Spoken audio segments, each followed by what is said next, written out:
What is up, people? Welcome back to the Climb the Pocket YouTube page. My name is Steve, and I'm here with Ryan McGinley. You can find us at Climb the Pocket on Twitter. You can find him at Bootleg Fantasy and me at Steve 2.0. We got a fun show for you today. A lot of people's favorite kind of fantasy content. Top 20 running backs for 2020. It's going to be our consensus rankings between me and Ryan. So we each have our top 20, and we combined them to make a Climb the Pocket top 20 fantasy football running back rankings video. So, like I said, it's everyone's kind of favorite subject, running backs, because running backs kind of hail fantasy, and everyone loves a good workhorse running back. So I'm excited to talk to them today. I know you are too, Ryan. How are you doing today, man? I mean, it's a little windy out here. I was hoping I'd play some wiffle ball later, but aside from that, not too bad. We're actually talking the main part of fantasy football today, where leagues are won, and that's the running back position. We talked quarterbacks last week. To be honest with you, you can play waiver wire QBs all year and you'll be fine, but you need a stud running back or two to win a championship. So I'm excited to actually get into like the meat and potatoes of your fantasy team. Yeah, no doubt. I mean, a lot of people, I'm here, it's year after year. Everyone always wants to try to squeeze in like taking a wide receiver early, but the trend every year is take running backs early. Get the running backs in your team because they're the most injury prone. One goes down, you want to have a good one to slide in there and get you RB1 numbers and whatnot. So, without further ado, let's get into this and let's talk our top 20 running backs. So, we got our rankings here on the right. Oh, if not, I got to plug this. Subscribe to the channel. Today we got a great our giveaway going for the signed Juju Smith-Schuster helmet. We're going to announce it sometime during the video, and you were rewarded if you subscribed to the channel and followed the rest of the rules for the giveaway. So, good luck to you. I hope you win. But ring that bell so you're notified if you like our content. We're going to be doing it every single week, every Thursday throughout the off season. So ring the bell, like the video, leave a comment, get into the community. We really want to interact with you guys on here. We'll answer any questions you have, argue any arguments. Let's have some fun here on YouTube. But anyway, let's go and get into our number one consensus running backs. I think there's no surprise here. It is Christian McCaffrey. Dude has just been a beast since he's been in the league, and last year he really had a historic season. He was the second overall fantasy football player behind Lamar Jackson, who was the MVP and a quarterback. So it's pretty incredible that Christian McCaffrey was that close to being the number one overall fantasy football player. If you had him on your team, you most likely won the championship if you didn't screw up. The dude was just amazing, and I actually didn't have him a lot last year. And if you have the number one pick this year, I know a lot of people are kind of going for Saquon, or not a lot of people, but they're talking about it. I wouldn't be one of those people talking about it. I'd probably slam the draft button like 2 seconds into the draft and take Christian McCaffrey. Do you feel the same way? I don't know how you can't. Don't listen to people that are going to overthink it and be like, oh, well, they've got Teddy Bridgewater now. Like, is he going to be as effective for Christian McCaffrey? Yes. If you watched Teddy Bridgewater last year, he was effective with Latavius Murray. Latavius Murray, I think, had a 30-plus fantasy point game, and he's nowhere near the running back that Christian McCaffrey is. So I'm not fading him at all for that. Joe Brady's in town. Matt Rule's in town. They've got more offensive weapons on the outside. So there's not going to be 9 guys in the box for Christian McCaffrey to break the ankles of. There's going to be a lot more open field for Christian McCaffrey. Is he going to be used as much? I don't think so, but his efficiency is nuts already, and it's only going to go up when he doesn't have to make everybody on the team miss. So he's my number one. He doesn't need to get the same amount of volume to still be the number one fantasy football. I mean, maybe not the player, a quarterback can still finish ahead of him, but skill player, and to return the value of number one pick in the draft, he doesn't need the same production, or not the same production, but the same volume. Total. Exactly. He doesn't need that, but I wouldn't be surprised if he gets close to it. Dude's going to catch 100 balls again. Teddy's in town. I like Teddy better than the other quarterbacks they had last year. And they got more offensive weapons. Should be a better team.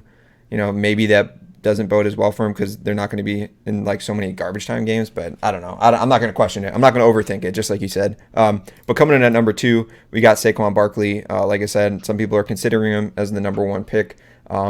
Wouldn't be one of those, but I definitely am high on Saquon. He's my number 2 player. You have him down at number 3. Our number 2 and 3 consensus is just flip-flop because we have Zeke and Saquon just flipped. But for Saquon Barkley, he finished RB10 last year in 13 games, and his 16-game pace, subtracting the games he didn't play, obviously, and then the game he got injured in, he would have been RB5. So, his season before, his rookie season, obviously had an incredible season. A lot of people drafted him first overall last year, hoping for that same kind of production.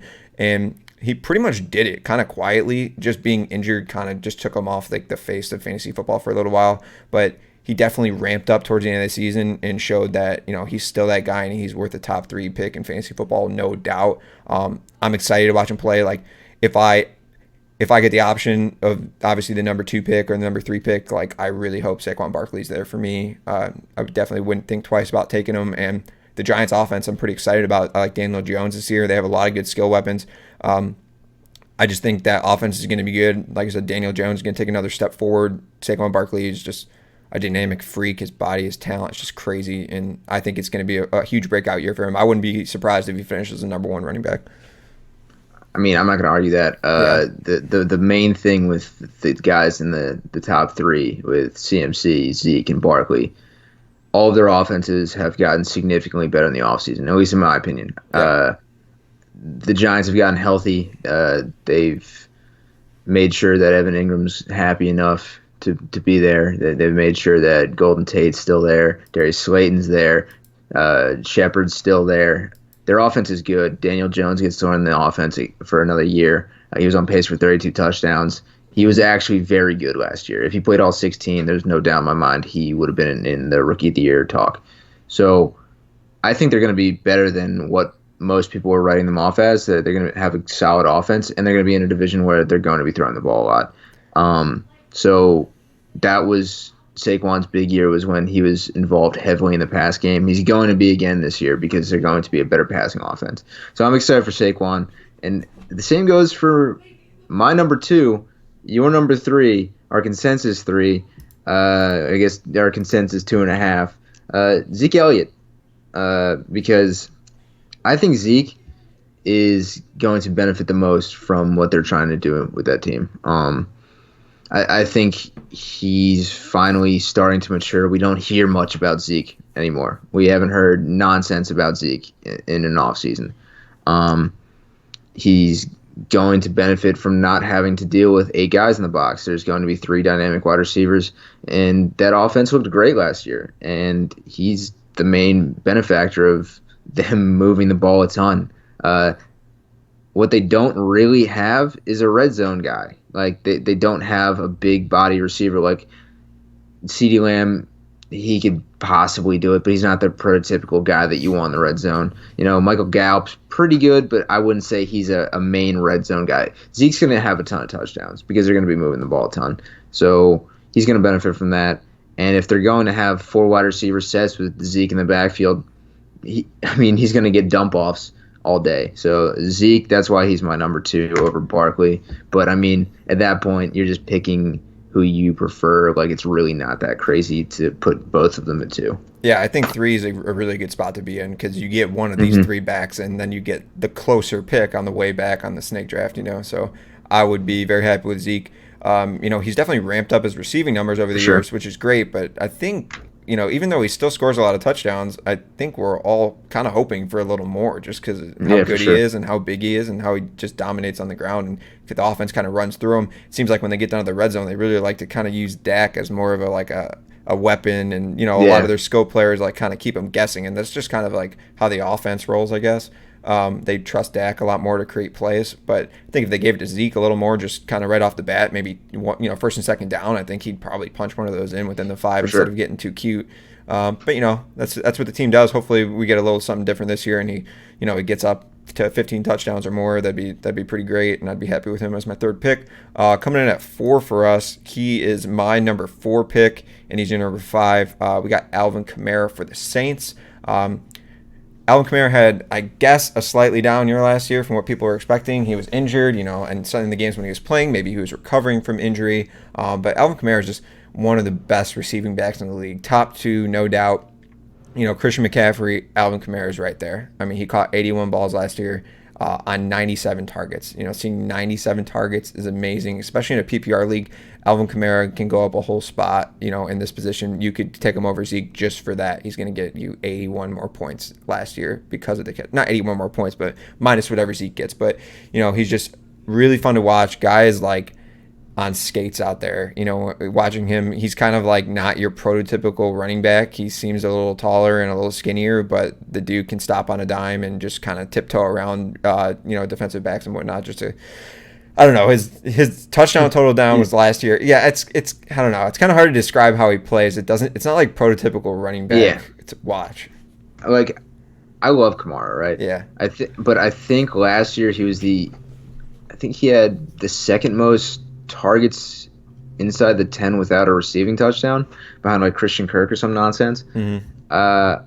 They brought in Ty Montgomery, who big threat. Who listen. That's what I thought about Taysom Hill last year in the red zone. Like, true. Kamara's got a ton of touchdowns. Like, of course, it's gonna keep happening. Wrong. I was wrong. Yeah. Like, I drafted Alvin Kamara ahead of Christian McCaffrey last year because I was so in on Alvin Kamara because he was just so efficient. And like when you watch him play, that's how it wasn't a fluke. Like, he was just that good. So I have him at 5. I think that they don't like wearing him down. I also think the Saints. I don't know what to think about the Saints because like it's all going to go through Drew Brees, right? Yeah. And like Drew Brees, they brought in Jameis, which is weird to me. I don't know if they're going to be as efficient as they were in years past. Like, that's just me being the devil's advocate. Like, they're going to be at least 90% of what they were last year. Like, they even added Emmanuel Sanders. Does that take away from Kamara? It might. Probably won't, though. There's a lot of questions for me, and, like, I'm nitpicking the fifth best running back. Like, I love him as a player. It's really not even a discussion like that. Am I a scorned Glover from last year? I might be. Like, am I mad that I took him over McCaffrey? Actually, not really, because he outscored him in Week 16, won me a championship. Thank you, Alvin. But that entire year, my brother took Christian McCaffrey, the pick after me, and I just sat in my living room as Christian McCaffrey would put up 40 burgers, and I was getting like 12 and a half out of Alvin Kamara, and like being like kind of thrilled that he caught a pass for 4 yards. So like, is it a score and glove thing? It might be. I think you agree though that he's probably going to have some positive touchdown 100%. Regression. He's going to probably have more than 6. I think closer to 10 would be good. He has to. Yeah. For all that's good, I need him to have more than that because I need to be like, I told you it was good, guys. Yeah, like, you got to rub it in your brother's face and tell him you knew what you were doing. It was just a fluke. 100%. Yeah, coming in at number 5 for us is Dalvin Cook. He's your number 4. He's my number 5. So really, these guys are just flip-flopped at number 4. But Dalvin Cook, last year, his breakout year, it was a huge value in drafts. I think he went kind of in like the beginning of round 2 for a lot of people, and he ended up being one of the best fantasy football running backs. And we saw the offense in Minnesota just kind of went through him. That was their game plan. He caught a lot of passes out of the backfield. He was really aggressive on the ground, and he scored a lot of touchdowns. Obviously, at the end of the year, Dalvin Cook, his injury definitely caught up to him. And that's why right now, I think if Dalvin Cook didn't have any injury history and had a year like last year, I think he'd probably be up at like number 3. 100%. But a lot of people are worried. Last year he didn't finish the season for you. You didn't win a fantasy football championship with Dalvin Cook in your starting lineup. And if he got you there, that's great. But durability is definitely a huge factor. And if I'm here at number 5, I think this is probably the earliest I'd even want to take Dalvin Cook, just because of that. Earlier I feel like for some reason between 4 and 5, there's a risk factor difference. But yeah. I couldn't let him go too much further down than this. I love Dalvin Cook, and I think getting rid of Stephon Diggs in the offense, I think they're going to continue to use Dalvin Cook in that way. Maybe Alex Madison gets a little more work, but whenever a team mixes in another running back a little more after they just lost another offensive weapon, I'm not really concerned. That just means they're probably going to run the ball a little more. Even though they ran it a lot last year, that's what they want to do. They have Kirk Cousins as their quarterback. He's not an amazing quarterback. He's not a game manager. He's a little better than that, but he's not someone who's going to win you the game. That's going to be an effective ground game, and they're going to win by defense. And that's what the Minnesota Vikings do. And I feel comfortable with that one. Terrible. Yeah, you can call him terrible. That's fine. He's terrible. He's slightly underrated. He kind of finishes as a high end QB1, low QB2. Steve, I'll go. Let's not talk about Kirk Cousins. No, don't make this long. I'm not going to make it about Kirk Cousins. All right. Week 16 last year, your Packers travel to Minnesota. What happens without Dalvin Cook in that game? Mike Boone comes into that game. Mike Boone carried the ball like 12 times for 20 yards.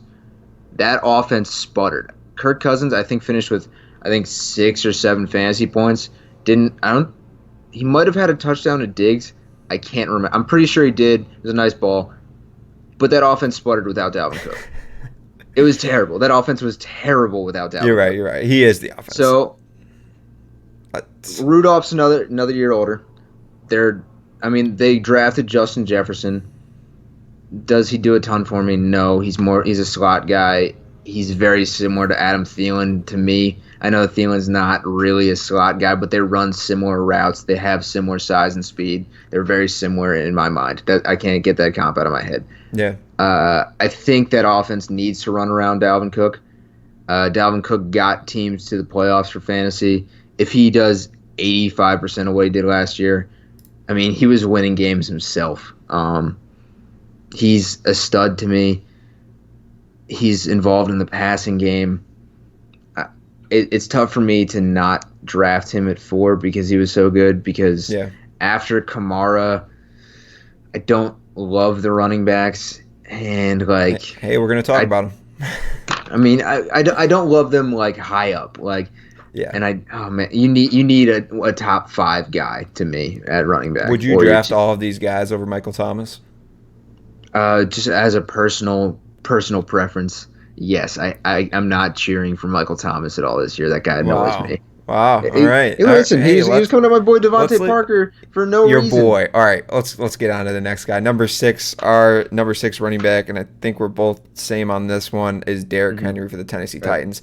Dude was the rushing leader last year. I think for him to return value this year in any sort of PPR league, whether it's half PPR or full PPR, he's going to probably need to be the rushing champion again because he scored a crap ton of touchdowns, and he's probably due for a slight TD regression in the negative direction. So I think he's probably, like I said, going to have to lead the league in rushing again, which I think can happen, but it's a little too much of a risk for my liking to take him with those other guys, the top 5 guys, and as a top 5 pick. When you get to 6, if Michael Thomas was there, I'd probably take him over Derrick Henry. Yeah. I think you might consider other players over Derrick Henry.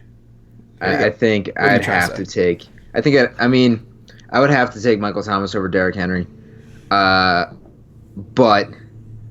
I think Derrick Henry's a special case where you can have a guy that just runs the ball. I agree. Where they were just so efficient when he touched the ball. They just won games. Ryan Tannehill, me personally, go back and watch our last video. I'm not in love with Tannehill. He was too efficient for his own good.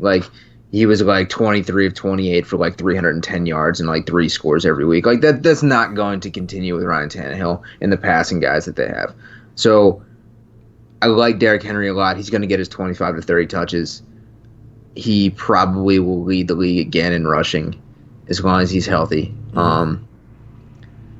I don't love the fact they don't throw him the ball at all because I feel like every once in a while he'll get a screen pass and take it 85 yards to the house. Got a fun fact. He actually had 2 receiving touchdowns last year, one more than your boy Alvin Kamara. Luckily for me, Steve, they were both on my team, so I had, one compensated for the other. Famine. It was great, but yeah, no, Derrick Henry is a freak. If you have him on your fantasy team, you're going to love watching him run the ball.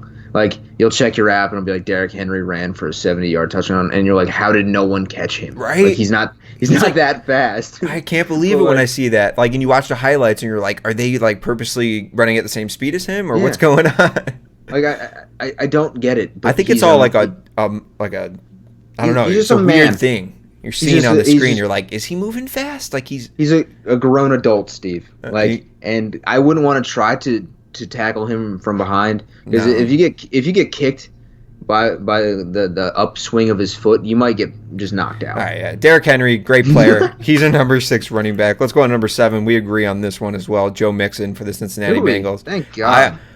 Joe Mixon, and I'll try to make this short. He's a player I love, and like I know the potential is there, like for him to be like a top fantasy football running back. But he's on the Bengals. He's stuck on the Bengals. Like they're rebuilding. They got Joe Burrow, and maybe that will help him. But they don't want to throw him the ball in the backfield. The dude is a good receiver, but they just want to keep giving the ball to Gio. Like I'm venting, guys. I'm venting. I want Joe Mixon to be just one of the best workhorses in the NFL, but they just won't do it to him. And I love me some Joe Mixon. I think this is if he doesn't hold out, I think this is his year. I really do, and I'd be happy getting him at the end of the first round as my RB1, and then doing whatever in the second round. I don't get the Joe Mixon hate. He was first in evaded tackles last year. He was second in yards created. They have all the talent in the world around him now. Their offensive line's getting healthy.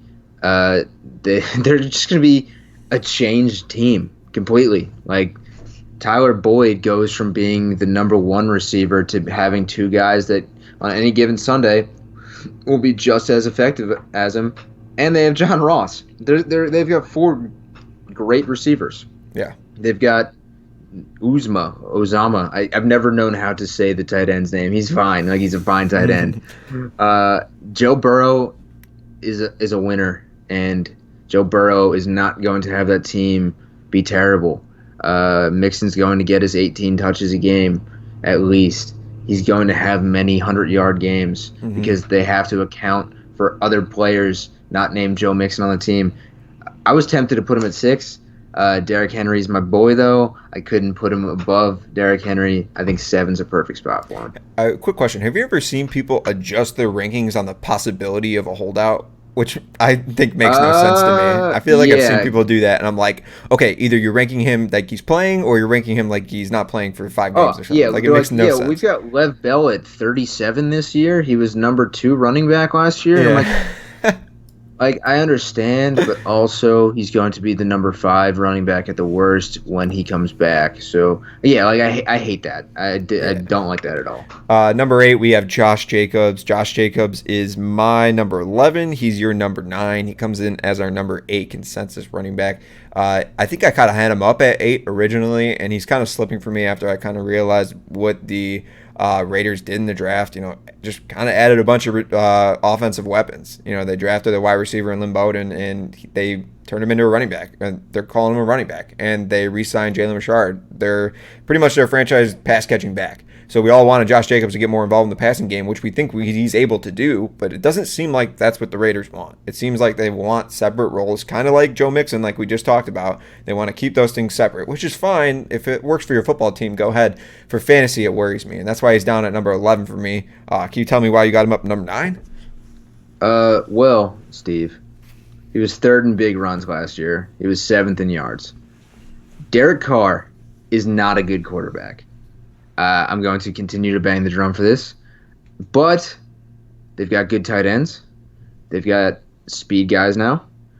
And there's going to be more room for him to run. Jalen Richard, Lynn Bowden, They lost DeAndre Washington. I think that the offense is going to be better for him this year. I think Gruden gets him for a full year, a full offseason. Mm-hmm. And I like the idea that he could be their lead back. Like, he's going to be the bell cow. He's going to be the main guy that is in 85% of the time, at least in my opinion. I think Lynn Bowden, they're gonna move him, or they're going to do creative things with him. He's not going to be a typical running back. I don't see that in Gruden's in his arsenal to stay close to the, like, they're going to make sure that whatever they're doing with him is some trickery, because he's a gadget guy. Richard's strictly a pass catching back, and Jacobs is a stud, and he's the main guy there. So I'm rocking with Jacobs that high. All right, for sure. Coming in at number 9 is Aaron Jones for the Packers. He's my number 9. He's your number 11. Okay, you can continue to smile, but you're not going to talk about it. I'll let you talk about Myles Sanders. I'll talk about Aaron Jones. All right. Aaron Jones is getting written. No hate. It's He's fine. getting written It's fine. off because of the A.J. Dillon draft pick. I don't think it's as big of a deal as people make it to be. I think it means that the team wants to run the ball more, which helps Aaron Jones. I think the Packers have always ran with 2 or 3 running backs, whether you see the third one as much as maybe you'll see A.J. Dillon. That's the real question. But, dude, a lot of people are going to hold back Aaron Jones because of his touchdown regression that's supposed to come because he had 19 touchdowns last year. And that's probably going to happen. But want to hear a fun stat? I would love to. Inside the 10-yard line, Aaron Jones converted for a touchdown on 61% of his carries. I know. It was That beautiful. is amazing. And yeah, maybe that's kind of like out of the ordinary. But how about we turn that to 40%? That's still really good. Yeah. Like inside the 10, we're not talking about the 5. Most people call 5 as like an end zone or a goal line carry. These weren't goal line carries. This was double the distance of a goal line carry, for some of the carries at least. So he's a really good goal line back. He's another back that doesn't really look like a prototypical running back. He's a little skinnier, compared to like a big-bodied, beefy workhorse running back. But the dude gets it done, and he's underrated in the passing game too. The dude can run routes. He catches balls like deep down the field from Aaron Rodgers, and he's going to be completely involved. And like the fact that he isn't A.J. Dillon and not just a bruiser, they bring in A.J. Dillon, maybe they want to even use him as a bruiser. Well, that means they're going to use Aaron Jones to catch the ball, and Jamal Williams is still there, but I think Jamal Williams is going to slightly get faded out. Yeah, I was hoping you get to that because I think Jamal Williams does take the biggest hit. Aaron Jones, I love Aaron Jones. I'm not gonna lie, but he was targeted 68 times last year, and like that's not enough for me personally. He had 19 touchdowns, which is nutty. Like he compensated with that for sure. I don't think both of those numbers are going to be the same. I think he sees 75, 80 targets next year. Ooh. I think he has close to double-digit touchdowns. Close. But also, listen, 19 touchdowns is ridiculous. You're saying double-digit. You're just saying close to 10. Are you projecting 9? Yeah. I'm getting defensive. I think we got to move 9 to 12. Like, it's fine. But they didn't address anything in they didn't address the wide receiver position at all in the draft. Yeah. They didn't address it in the offseason at all. I was expecting Brandon Cooks to go there. I was expecting anybody, actually, just anyone, like, to be a wide receiver for the Packers. Yeah. So they're going to have to rely on the run game. So I don't hate it, but I think he's going to get slightly overdrafted. He was on my fantasy team last year, too. My running backs were disgusting, Steve. I was great with these guys. But all right. I love Aaron Jones. Coming to number 10, give me a spiel on Nick Chubb. On Nick Chubb. He's your 10th rate running back. He's my 13th. And that's crazy. I can't believe I just said that. I feel like I got to move him up. That's stupid. He was first in big runs last year. He was second in evaded tackles last year. I don't know what I'm thinking. You made the graphic already on the screen. It looks beautiful. But you might have to adjust it a little bit, Steve. Nick Chubb, he's the best thing in that offense. They've got Odell on their team. Nick Chubb's better. Like, Nick Chubb is gross. They had Austin Hooper. They've got 2 solid tight ends. They got 2 great wide receivers. I understand Kareem Hunt. He was there last year, too. I think Nick Chubb is going to be a top 10 running back. I mean, it's not. It doesn't feel like it's close to me. I think he gets in the end zone more. I think they realize that Freddie Kitchens isn't there, and like they're gonna have an actual offense next year. And like I like Nick Chubb's optics. I think he's getting underdrafted, honestly. Really? Okay. I don't want to say much besides I guess I'm in the field of I'm worried about Kareem Hunt just because he was better than Nick Chubb in the second half of the season. Listen. I don't want to argue about it, but like I am scared about it. That's why he's at 13. Maybe he should be higher. Nick Chubb was on my team. I took him in the first round last year in some drafts, and I was happy. He was good. But then when Kareem Hunt came, I was losing. I mean, he was horribly inefficient at the goal line. Horrible. And their O-line sucked. For sure, and they got better.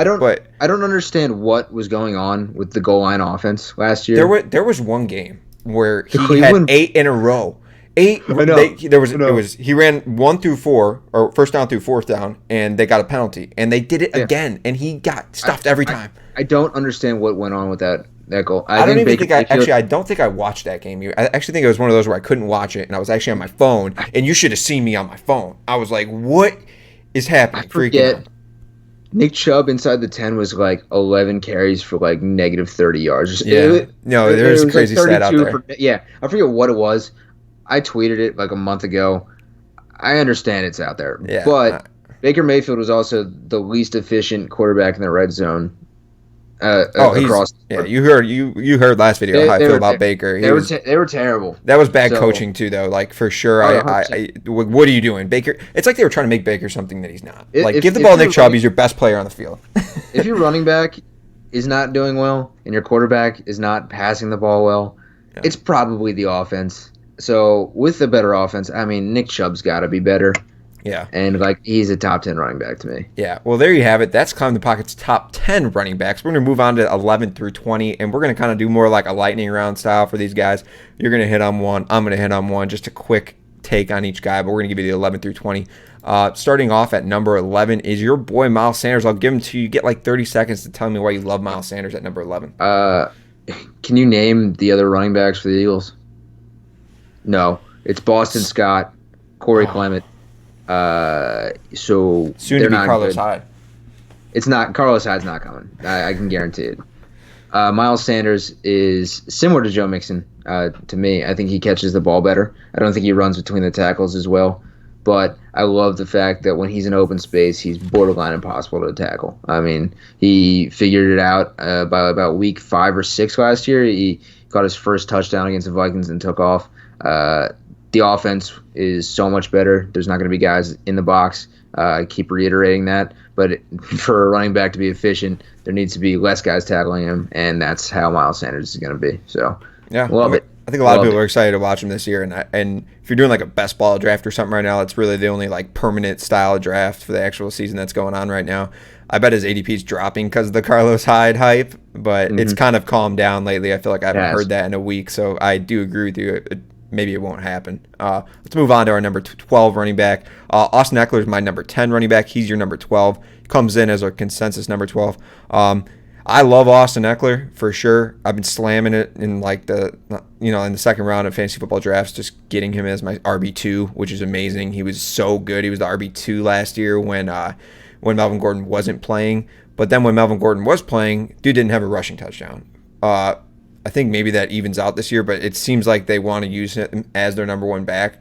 And my favorite thing about Austin Ekeler is the incredible like play designs for him, like his wheel route that he runs, where you just watch him running and you're like, that dude's the best football player I've ever freaking seen. Like he's so fast and dynamic, and I think he's actually getting better. I think last year, like being that guy for a little while made him better, and I think it's going to help him this year. Like handle the full load for more than the 8 games he had to last year. I think he's gonna he was finished as a top 10 running back. I think he was like number 6 actually at the end of the year. Even he was really good with Melvin Gordon still there. But he's going to be better if Herbert's the quarterback than if Tyrod's the quarterback, and that's my only issue is I think Tyrod's going to start, and that is whoever gets Ekeler in like the second round is going to be thrilled once Herbert comes in week 4. So it's going to be great for him. Yeah, like Austin Ekeler is just really fun to watch, and I'd be happy if he was my RB2. But I would not be taking him in round 1 though. A lot of people I've seen him go in like top 10 pick, maybe the 10th pick. Seems a little early for my liking with some of the other guys on the board. Coming out at number 13, Kenyan Drake. I know I just tossed Ekeler, but why don't you give us the negatives on Kenyan Drake, because you have him at 13, which he's at, but he's actually way up at number 8 for me.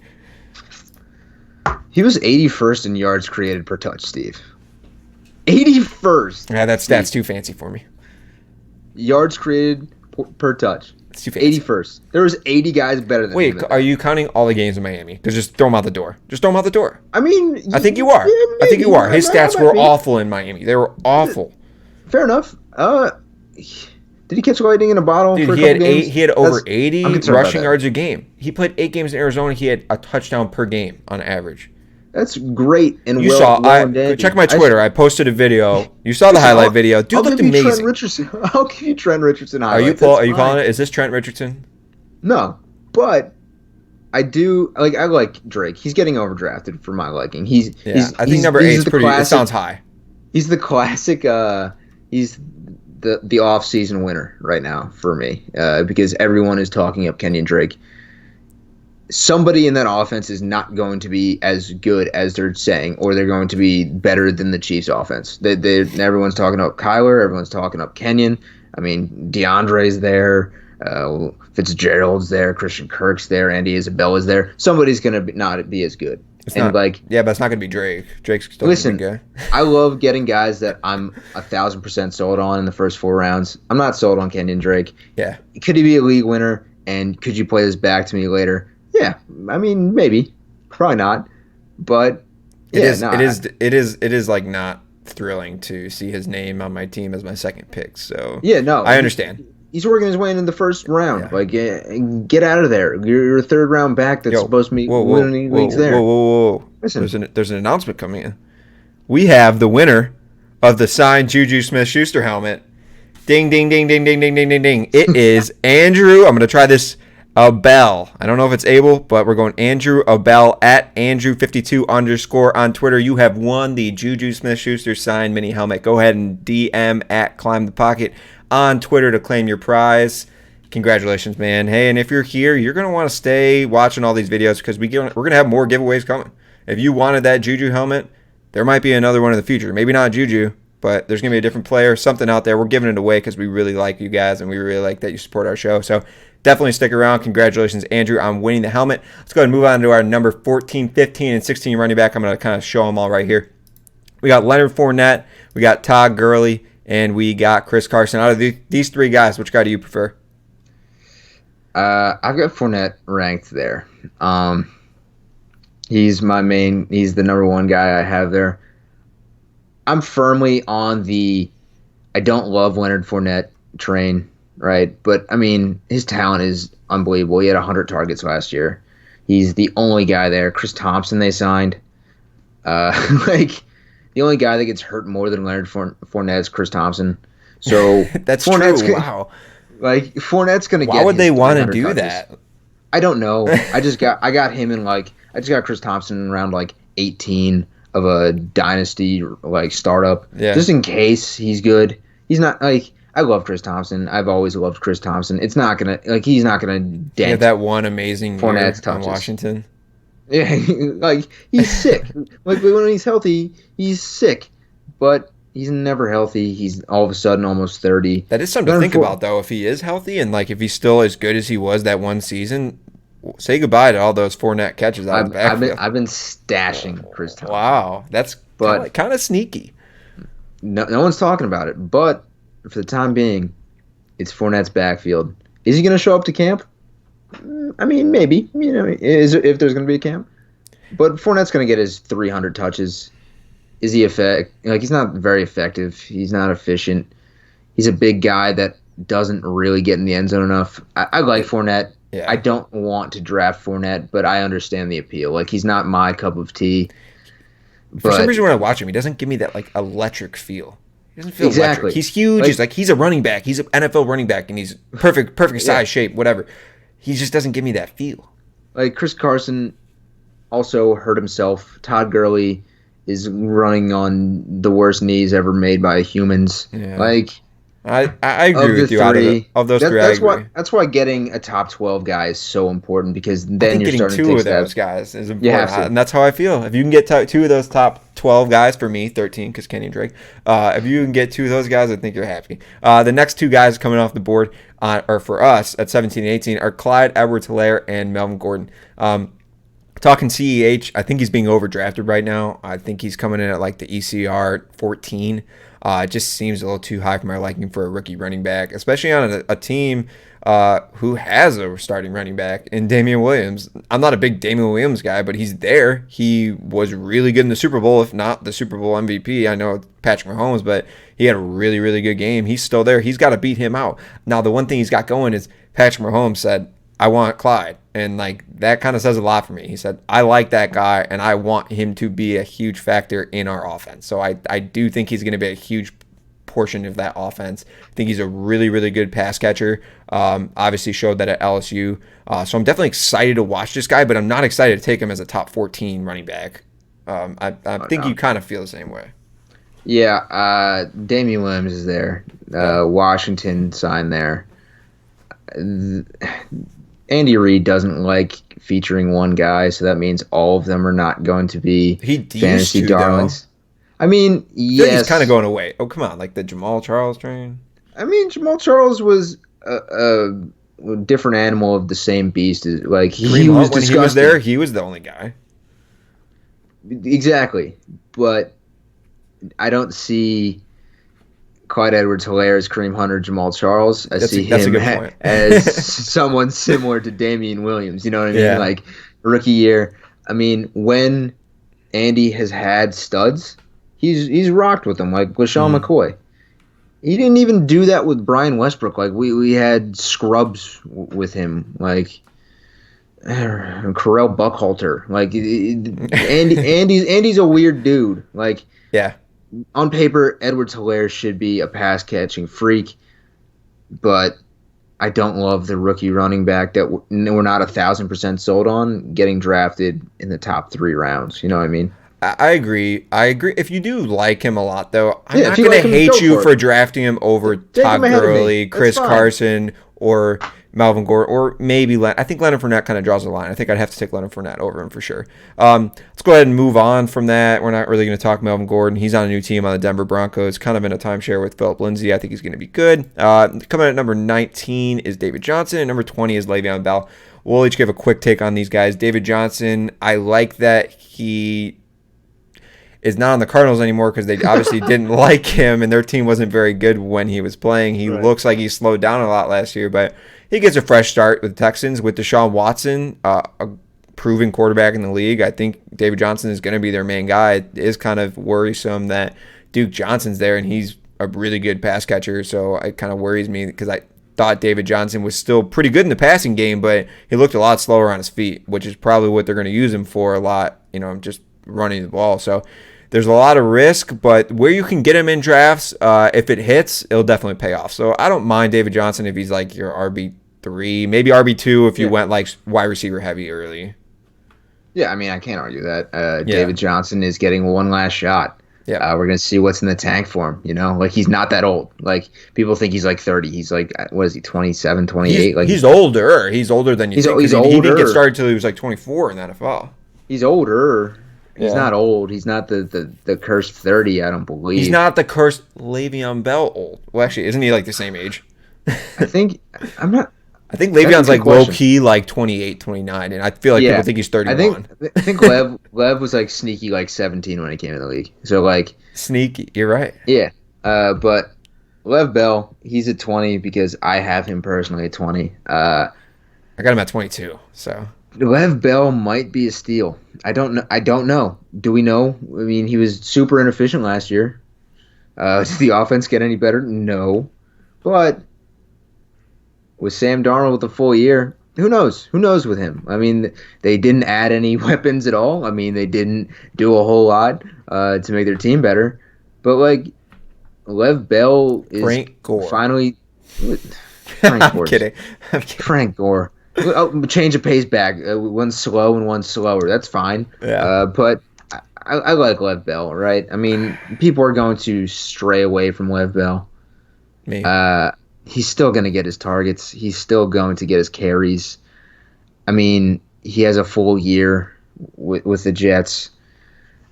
He's a stab in the dark for me. I mean, this is a fluid list. I mean, it's You're happy if he's there. I think what you're trying to say is you're happy if he's your flex and you already have a good Right, wide receiver like, on your team. Just if kind of he's like on your David bench- Johnson, kind of like that. Exactly. He's If you like can they're sneak they're Lev Bell kind of onto the your same bench- guys. Yeah, 100%. If you can sneak Lev Bell on your bench, that's great because Yeah. there's going to be weeks where Lev Bell snaps. There's this group that's Hopefully. like I I guess don't think it he had kind a of carry starts. over It 20 kind of yards starts at last like year. 18. We're not going to go over 20, but I'm just saying there's this group of Melvin Gordon, David Johnson, Le'Veon Bell. I threw in James Conner, maybe Mark Ingram. These guys that you're like are the RB1s on their team, and if they get that RB1 workload, you got them like in the 4th, maybe 5th round. Like that's really good value. So these guys could return value. I don't think they're much of a risk at that point in the draft if they go there. So these are probably not really risky guys. But anyway. There's our top 20 running backs. You got our top 10 right there, and then you got our top 20. we'll update this again probably in a month and a half or so. We'll give you another running backs update. There's probably going to be a lot of changes. Who knows what's happening with training camp in the NFL and coronavirus and all that. Who knows? Hopefully the NFL's going on. There's nothing that seems like it's not going to right now, but let's keep watching. These are your running back rankings. Ryan, I had a really good time today. I hope you did too. I love talking running backs like we said. But anyway, go ahead and subscribe to the channel right now. You're not going to want to miss any future giveaways. All of our fantasy football content all off-season long. Like this video. It will be really helpful. And comment below. Let's get it. See ya.